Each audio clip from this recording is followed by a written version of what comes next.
तख्लीक़ कायनात के सिलसिले में मुल्हिद काफिर अवैस इकबाल से मेरा तीसरा सवाल, अगर अल्लाह पाक आपको बता देते कि ये सूरज चाँद सितारे किस तरह से बन सकते हैं, तो फिर इस बात की क्या गारंटी थी कि आप एक और सूरज बनाकर लोगों को तंग ना करते।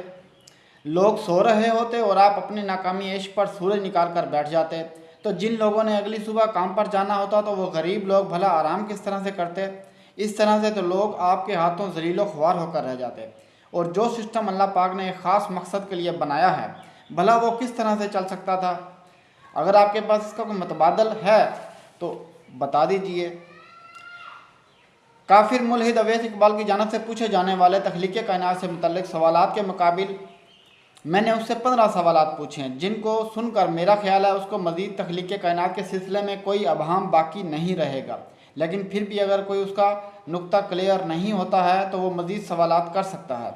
मैं इंशाल्लाह उसकी तसल्ली करवाऊँगा कि वो जिस गुमराही में भटक रहा है उसकी तस्हीह करे। मेरे तख्लीक़ कायनात से मुतल्लिक़ 15 सवालात मेरे चैनल पर मैंने अपलोड कर दिए हैं। ऑडियंस में से अगर कोई इस्तिफ़ादा करना चाहे तो कर सकता है।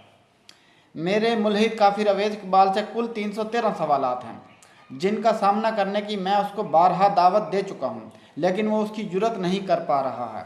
और मैं दावा करता हूँ कि वह झूठा काफिर कभी इसकी जुर्रत नहीं करेगा।